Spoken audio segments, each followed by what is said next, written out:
Assalamualaikum warahmatullahi wabarakatuh.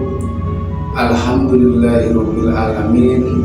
Wassalatu wassalamu ala asrofil anbiya'i wal mursalin sayyidina wa maulana Muhammadin wa ala alihi wa sahbihi ajmain. Salam rahayu, salam sejahtera untuk kita semuanya. Salam, Om Swastiastu, Namo Buddhaya, salam kebajikan, Wei dengan Bien.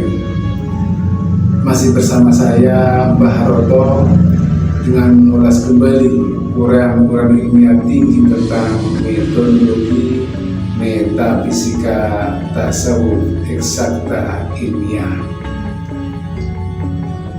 Teringat suatu kalimat yang disampaikan oleh kakek Profesor ayah dan kami, yaitu Profesor Kadirul Yahya, the higher dimension command lower dimension.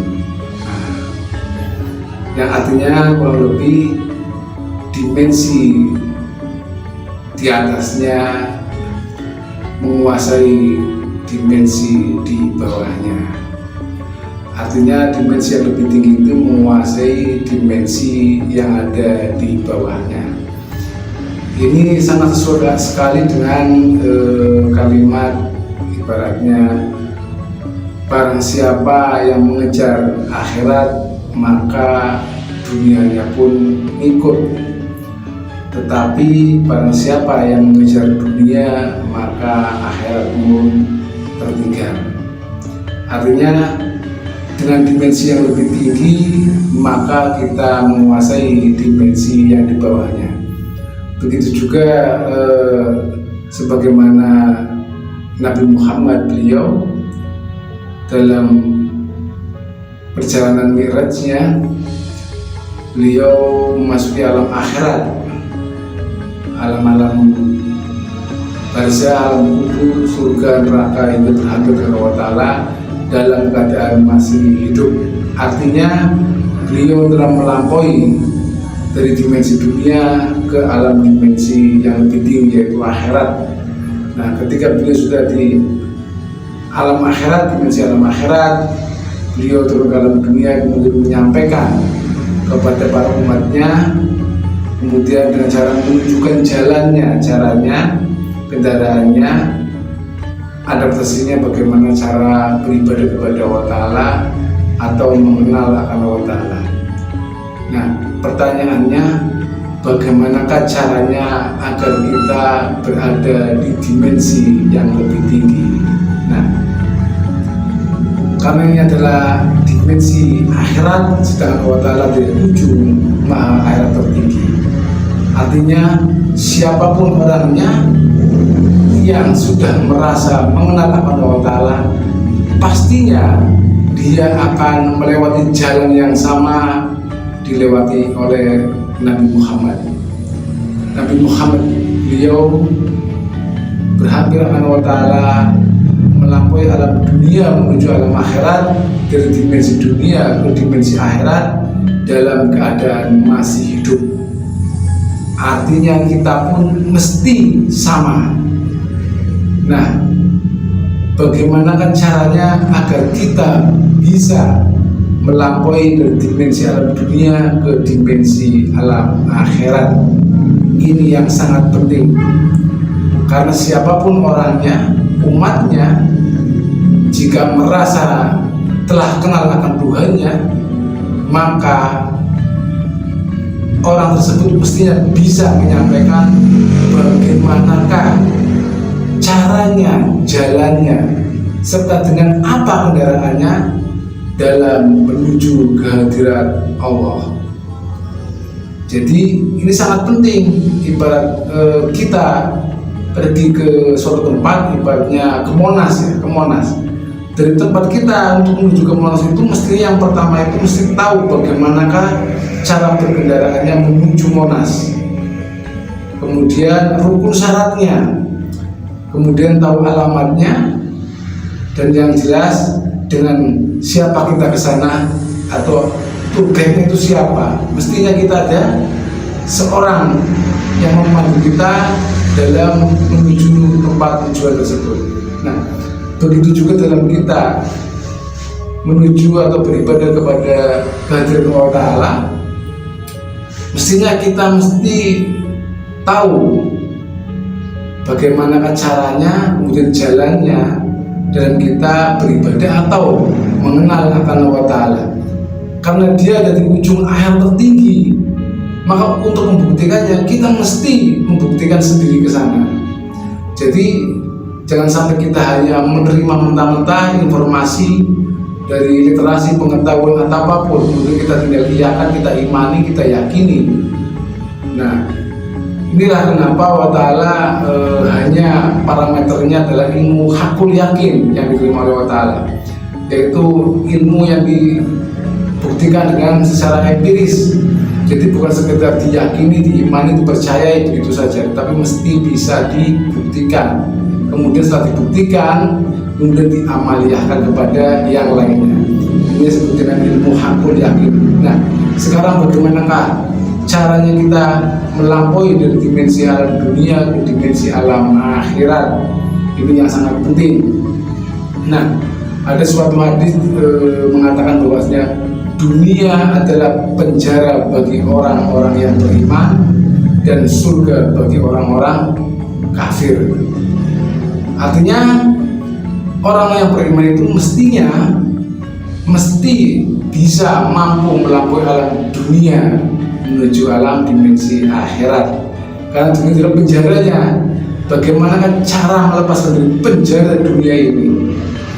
Jadi jika kita pernah bisa melepaskan diri dari penjara dunia ini, jangan harap akan ada pernah di alam dimensi akhirat, atau jangan pernah berharap bisa berhampir dengan Allah Ta'ala yang ada di ujung akhirat tertinggi. Jadi orang-orang yang telah mengenal Allah Ta'ala pastinya bisa menjelaskan bagaimana jalan dan caranya, rukun dan syaratnya dalam kita naik dimensi dari alam dunia menuju dimensi alam akhirat yang lebih tinggi. Nah, ini yang terpenting.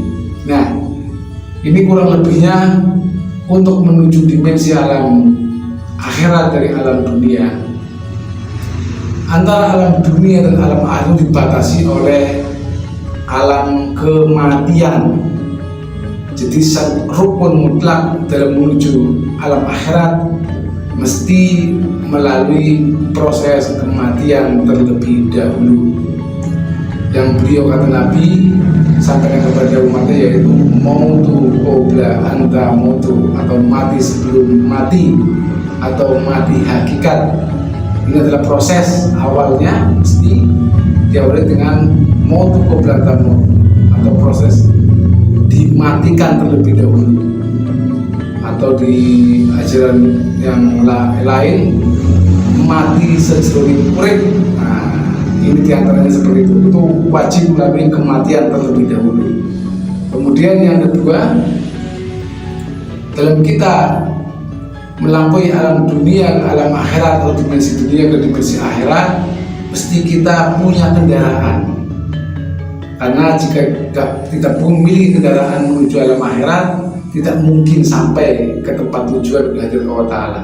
Nah, dikarenakan Allah itu maha mutlak, maka manusia yang relatif tidak mungkin bisa menuju Allah Ta'ala dengan kemampuan manual. Makanya mesti memakai sebuah kendaraan.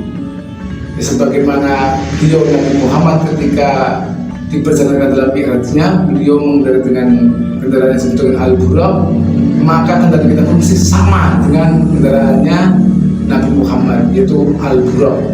Yang itu adalah nur yang turun daripada Allah Ta'ala.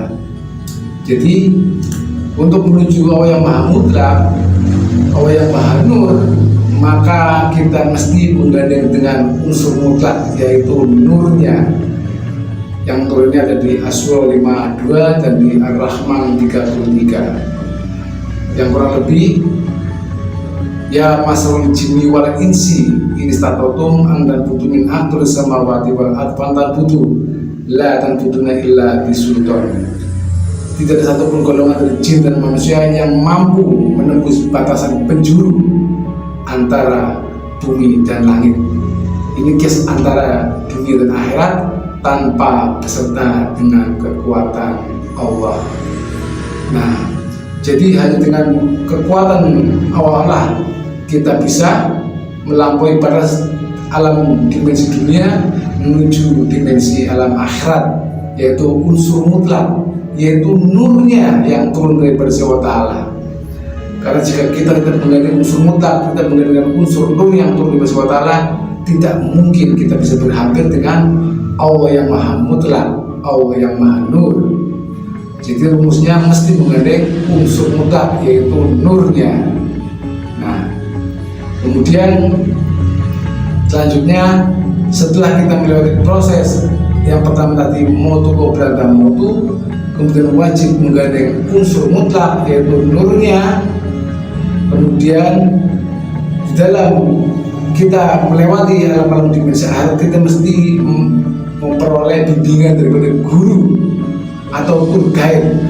Dalam suatu perjalanan kita membutuhkan seorang tour guide, yang tour guide ini telah mengetahui atau sampai di tempat tujuannya, yaitu karena kita akan melewati alam-alam akhirat, alam ruhani, maka kita wajib dalam bimbingan guru ruhani. Yang guru rohani ini mesti sama dengan gurunya para nabi dan para rasul. Nah, ini yang penting. Karena jika kita dalam bimbingan guru rohani ini, maka dipastikan kita akan dalam bimbingan setan. Karena yang kita hadapi adalah setan atau iblis. Jika guru kita, misalkan saja guru kita mempunyai kapasitas seorang malaikat, masih kita kalah sama iblis. Karena apa? Iblis itu adalah rajanya para malaikat. Dia pernah menjadi komandan besarnya para malaikat. Nah, jadi walaupun kita masih berguru dengan seorang malaikat pun, kita masih bisa ditipu daya oleh iblis. Maka guru kita pilihannya hanya satu, yaitu kalau bukan Allah Ta'ala itu sendiri, mesti yang turun daripada Allah Ta'ala, yaitu nur yang turun daripada Allah Ta'ala atau Rasulullah atau utusan Allah Ta'ala itu sendiri. Itulah yang disebutkan guru rohani. Jadi gurunya mesti Allah Ta'ala sendiri atau utusannya Allah Ta'ala itu sendiri, yaitu Rasulullah, yang di zaman ini disebut dengan Waliyah Mursidah. Walaupun namanya berbeda, tetapi fungsi dan kebutuhan serta kapasitasnya sama persis dengan Rasul atau Nabi-Nabi sebelumnya. Ini yang terpenting. Kemudian dengan beserta bimbingan guru rohani ini, kita akan dibina di dalam beradaptasi di alam akhirat melalui kurikulum demi kurikulum yang akan disampaikan. Jadi ada kurikulum untuk menaikkan dimensi dari dimensi alam dunia menuju dimensi alam akhirat. Jadi kita adaptasi dari dalam dunia ke alam akhirat, dimensi alam akhirat. Tidak bisa langsung berbeda alam, tidak. Tapi mesti kita ada adaptasi sedikit demi sedikit dari kesadaran akal jasmania memasuki kesadaran akal di atasnya akal atau kesadaran ruhaniyah. Ini yang perlu adaptasi. Nah, jadi untuk bisa memasuki dimensi alam akhirat dari alam dimensi dunia, mesti melengkapi rukun dan syarat tadi yang tadi kami bilang. Yang pertama mesti melewati mautu qabla anta mautu. Kemudian yang kedua mesti beserta dengan unsur mutlak atau nurnya. Nah, melewati mautu qabla anta mautu atau mati sebelum mati dan juga menggandeng unsur mutlak, proses inilah yang disebut dengan proses baiat, penanaman nur iman dan nur kitab, kultivasi unsur mutlak, melewati proses kematian hakikat. Ini yang disebut dengan prosesi baiat, inisiasi atau baptis di dalam agama lain. Jadi semua umat manusia dalam beragama mesti melalui proses baiat terlebih dahulu, karena kita akan memasuki dimensi alam akhirat. Kemudian yang kedua tadi, mesti selanjutnya mesti ada dalam bimbingan guru rohani, yang guru ini mesti guru sama dengan gurunya para rasul dan para nabi, yang disebut dengan walia mursyida. Jadi para siapa di dalam bimbingan guru rohani, maka dia dalam bimbingan syaitan, itu pasti. Jadi tidak ada namanya spekulasi, tapi ini dari ilmu pasti. Nah, kemudian bagaimanakah nasib orang yang telah beribadah menuju Allah Ta'ala tapi tidak melalui proses tadi? Dia di alam dunia, sedangkan untuk bisa sampai ke Allah Ta'ala, usul ke Allah Ta'ala mesti melalui proses tadi, untuk keberatan mutu, menggandeng unsur mutlak, dan juga beserta bimbingan guru rohani. Nah, jika tidak melewati proses tadi, pastinya bukannya akan naik dimensi, tapi akan turun dimensi. Jadi ada dimensi di bawahnya. Walaupun kita masih dalam dunia, tetapi gelombang kesadarannya adalah turun ke alam dimensi di bawah kesadaran. Karena dimensi alam akhirat itu mesti melalui rukun dan syarat tadi, yang itu adalah diberikan sebuah metodologi atau tarekat yang waris dan mutlak.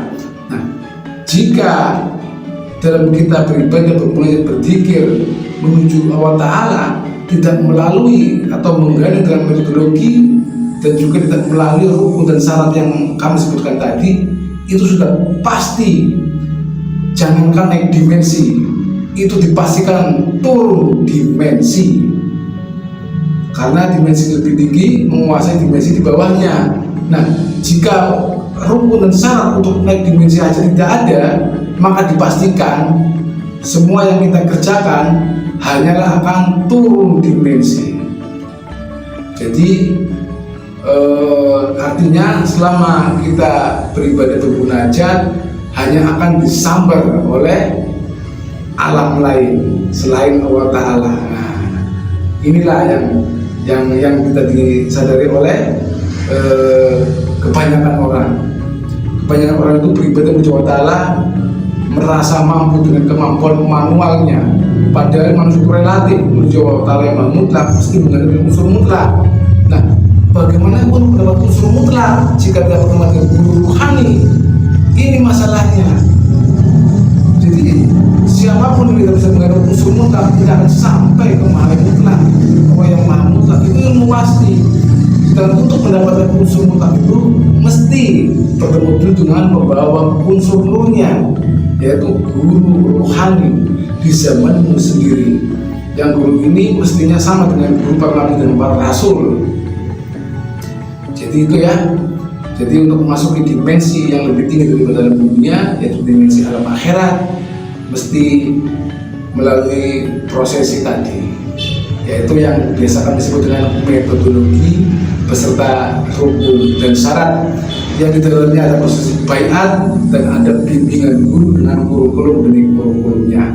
Yang ini adalah tujuan untuk adaptasi di dalam melewati perjalanan ruhania.